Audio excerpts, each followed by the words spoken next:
Hey guys, it's Andrew. Welcome back to another video. Today I want to go over a topic that I've talked with a lot of people about and most people have a ton of questions. And it is FMT, fecal microbiota transfer. So what is FMT, right? And if you are a squeamish person, this is probably where you should go watch another video. FMT is disturbing to some. So FMT, let's see if I can get this as ungross as possible. FMT is where you take the stool from a donor, another person, and you insert it into yourself, into your colon.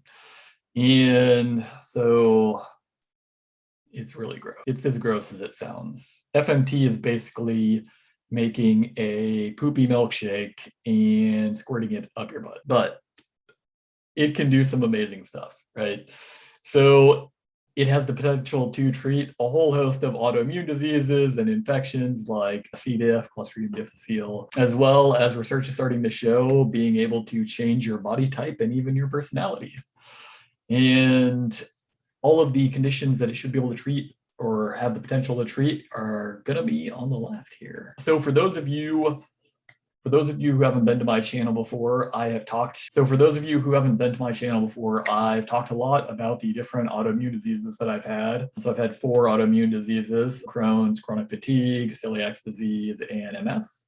And really, it was trying to combat those as to why I started delving into FMT. What was FMT? How do you do it? All of that stuff. But as it turns out, FMT is one of the most successful treatments that I've used in my fight against autoimmune disease. And really the mechanism behind that is FMT and the use of a donor stool from a healthy person. It allows bacteria from their stool to colonize your gut.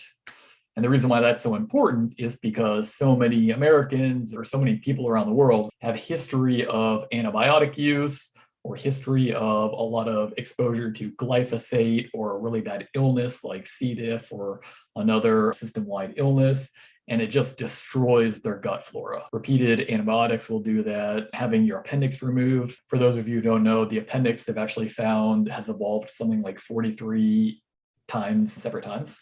And the reason why it evolves is because it's like a little seed vault for bacteria. And so if you have an infection that wipes out your gut flora, you reseed it with the bacteria that's in your appendix. And even with an appendix, you can still get your gut bacteria wiped out by repeated courses of antibiotics or really long-term courses of antibiotics or really virulent infections like C. diff. And so that is why FMT is so important and why the science on it, there's so much excitement in the scientific community and so many positive clinical trials based on FMT, is that there's a lot of people out there who have very diminished gut flora. I guess one of the studies that I read evaluated Aboriginal cultures versus people in first world countries, and then people who have autoimmune disease or severe illness.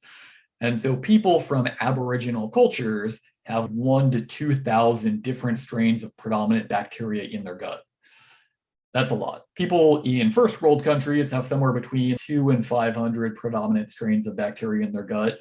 And people with autoimmune disease, especially with autoimmune diseases like Crohn's and colitis and stuff like that, gut-based diseases, have 50 to 100. And so it's pretty easy to see that the more civilized you become and the more exposure you get to all of the first world pollutants and chemicals, and glyphosate and hand sanitizer and all this stuff, it reduces the total biodiversity of bacteria in your gut and probably the rest of your body, though the science for studying bacteria in the rest of the body just isn't there yet. And so it's important to get that replenished. And right now, the best way we know how to do it is through FMT.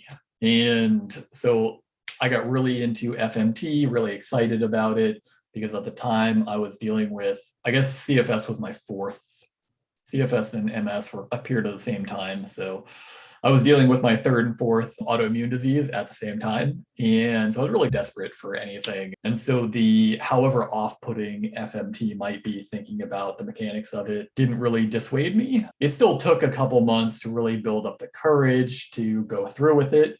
And once I did that, I found a good donor, screened the donor. There's a lot of screening that you'll want to do, getting tested for intestinal parasites and HIV and all of that stuff to make sure that you're not just putting those diseases, parasites, and stuff into yourself. So that's actually a pretty easy and fairly quick process. It's a little expensive. Some of the testing, depending on how thorough you want to be, can range upwards from $1,500 to $2,000, but you don't really need to do it more than once, even though you're going to be likely doing multiple rounds of FMT.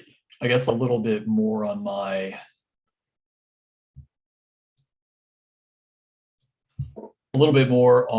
experience with FMT, right? So I developed the courage to really do the FMT. After a couple months, I psyched myself up for it. I prepared everything. I got instructions from the site, thepowerofpoop.com. They had like step-by-step instructions for how to do it, the materials you needed, all of that. So you need like an enema bag and a funnel and like all sorts of stuff. I got the instructions on how to do it, the materials. I ordered them all on Amazon. I got the screen donor stool, blocked off the afternoon for my work schedule, and I prepared for an afternoon of fun. And yeah, I prepared for an afternoon of fun and took care of business. And that was that. It wasn't actually as bad as I thought it was going to be. I ended up spraying some cologne onto a face mask. So I didn't actually smell anything, which was great. And yeah, so yeah, it really wasn't as bad as I thought it was going to be. And I didn't really think that much of it. I didn't really know what to expect, especially the first time. So yeah, the rest of the day proceeded pretty typically. I finished my work and I played with the kids a little bit and then went to sleep. And I woke up at 4 a.m. And by the time, as I said, I was dealing with CFS, chronic fatigue. And so I was typically sleeping like 10 hours a night. And I would still wake up in the morning exhausted. I would not be functional at all, be able to take any meetings, be able to even really talk to people for the most part, till after I've had 2 cups of caffeinated tea. So I actually woke up at 4 a.m., which was after about 6 hours of sleep. And I had so much energy, like preposterous amounts of energy. And I hadn't felt like that for a long time, and I actually felt a sense of well-being that I hadn't felt for years, like literal years. I had not felt well-being. And so I ended up going for a run and came back and did the rest of my day. It felt great. Those amazing effects wore off after a couple days, and I felt like some mild continuous improvement, but the majority of that feeling, like 90% of it, went away. And so then I did a second FMT like a couple weeks later, and then a third, and then a fourth. And it really took the fourth FMT to really lock in the increased energy, the mental clarity, the changes to my GI habits, all of that. So yeah, I think the mechanism behind that, based on what I've read and what I've experienced and everything, is that the bacterial populations in our gut figure out who's boss through something called quorum sensing. They figure out when they have a quorum, right? Who's in charge. And so I think it took until the fourth FMT for me for the populations of healthy bacteria to become the boss, to outnumber the pathogenic bacteria that had made my gut their home. And so I think that persistent feeling of well-being and the energy and health and vitality from that was the tipping point, was when the healthy bacteria outnumber the pathogenic bacteria. And I just thought, well, if you're going to do this, you really need to be in touch with yourself. You need to monitor your symptoms and figure out where that is for you. I've read plenty of stories where people got immediate, long-lasting benefits from a single dose, and some required 7 doses. And one guy was up to 200 doses, and it still doesn't maintain that persistent effect. And so I think there's a lot of factors and stuff that can go into how readily your gut can be colonized, the strength of the donor material, because everyone that could be a potential healthy donor for you is going to have a different gut composition. They're going to have a different diet. They're going to have a different immune system, all of that stuff. And so the quality of the donation you're going to get is going to vary very widely between people and even over time. I think I just got lucky in 4 sessions, right? Some people have to take a lot more and still don't get a very permanent effect. And for me, this was 2 years ago, and that effect from the 4th one is still persistent. So I am very thankful. I'm very appreciative of it happening so quickly, but all of this didn't come without a cost. And the cost was not exactly what I expected it to be. There are, as I mentioned before, there are the potential for some personality changes. And so prior to this, I had always been on like the autistic antisocial spectrum all growing up. So in 6th grade, I was actually voted most likely in the class to become a serial killer and leave a calling card on all of my victims of a particular card game that I played, which was preposterous for 12-year-old kids that you work or go to school with to like vote you most likely for that. But it's not entirely like I'm telling you guys that story because it gives you a good idea of the kind of kid that I was, which was not great. I didn't have any problem with myself. When you're on that antisocial or like more commonly thought of as psychopathic or sociopathic type spectrum, you don't really have any concerns with yourself, right? Like you don't feel guilt about anything. You don't really second guess anything that you do. It's actually, I miss it at times now because of how simple life is, right?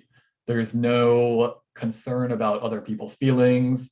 Empathy and compassion just don't exist. They're not something that ever entered my mind until 2 years ago. And so the changes in my personality since then have been fairly dramatic in some ways and completely unintended. Ultimately, I think they're for the best, right? Like I've become a far more normal social person, and I've been able to understand and empathize with people, with my family, with everyone. Prior to that happening, I would have never done something like this. I would have never gone in front of a camera. I wouldn't have started changing my life to dedicate it towards helping people, especially people with health issues, because I just didn't care. When you're on that spectrum, you just don't care. And so now I care. And so that's one of the biggest effects of FMT, were more than just helping me heal and feel healthier, but also changing my personality for the better. As much as I miss some very specific parts of it, really just like the ease and the simplicity of life in that state, my life has gotten much better being able to connect with people emotionally and being able to share and have social experiences and everything. I guess a typical person would, because prior to that, I was always like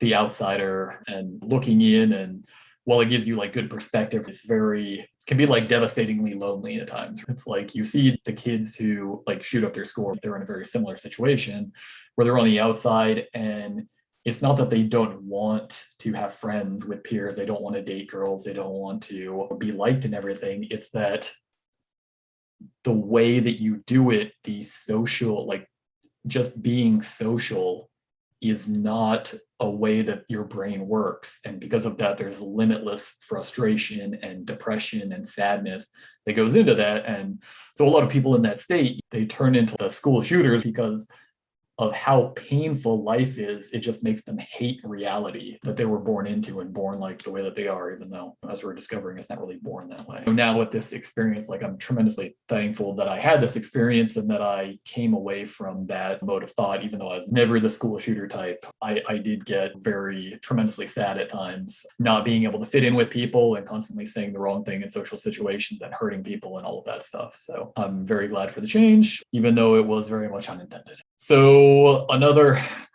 unintended consequence and side effect that actually plays into the first one is that my vagus nerve started working for the first time. So for those of you who aren't aware of what polyvagal theory is, vagal theory basically says that the original conception of the 2 vagus states, or like nervous system states in your body, fight or flight and rest and digest, is actually wrong, and that there's actually 3. And so you have shutdown, you have fight and flight, and then you have social engagement. And the reason why there's those differences is because they found essentially 2 different vagus nerve circuits and then a spinal sympathetic chain circuit. and that you can actually switch between those different states based on environmental cues and based on some exercises and thought patterns and stuff that you can do yourself. And so it took me a while to figure all of this out, but really what happened was shortly after I did the fourth FMT, I started having panic attacks, like everyday kind of panic attacks. And I started getting like a terrible knot in my gut, like what you do when you have severe anxiety. You get that ball in your gut, or like your gut just doesn't want to work. You don't want to eat. You don't want to do anything. It's just painful and uncomfortable. And it just stayed there. It was like there 24/7. It interrupted my sleep. Like I would get 2 to 3 hours a lot of nights. I would have panic attacks like almost every day, right? And really, after talking to a bunch of psychologists and psychiatrists and doctors and neurologists and all of these things, like what we hypothesized is just that while I was on the autistic sociopathic spectrum, my vagus nerve wasn't functioning properly. I always had GI issues, all of this stuff. And I never experienced the emotional ramifications and consequences of any of my actions. And or at least I didn't consciously experience them. And so my body still experienced them, but because my vagus nerve wasn't working correctly, and the vagus nerve is what links really the body to the brain, none of that could be processed at a cerebral level, processed, and most people will like cry it out or go for a run and like de-stress or meditate or do all of this stuff. And I didn't do any of that because I just never felt it. And so really, once the vagus nerve started working, I started getting assaulted by all of the not quite repressed, but not experienced and dealt with emotional experiences and traumas all at the same time, and daily panic attacks and like terrible, dark, deep depression and like a constant psychic assault with you should have died, like in one of the car accidents that I was in, or my body wants to die, reliving the traumas of hurting other people and like all this stuff. And all of it was just hitting me at the same time. And that's why I had panic attacks every day for 6 months, basically. But eventually, with some therapy and everything, I was able to work on that. I was able to get my vagus nerve under control. I was able to process all of those really traumatic and anxiety provoking memories and experiences and come out the other side better. But really, like, I wanted that to be a warning and like a cautionary tale for people potentially doing FMT, because while it has a great potential to help out and to better your health and to really improve your life, it also has the potential to completely screw things up. If I had known the depth and duration of the pain that I would have gone through prior to doing FMT, I probably wouldn't have done it, because it was like 6 months of like literally living in hell. I don't think it's something that I could or would have voluntarily chosen prior to that. If you're looking at doing FMT, just be aware that there can be some unintended consequences. And especially if you're in a similar boat to what I was in, right, on the autism or the sociopathy, psychopathy type spectrum, be aware that you might be confronted with a lot of things that you haven't been confronted with before. Your mind, while healing, can bring up a lot of stuff that you otherwise wouldn't want to deal with. So be careful. Make sure you understand the risks and the benefits of FMT before you dive into it. And anyway, guys, thanks for listening to my story. Hopefully this reaches people that need to hear it, right? Like, I'm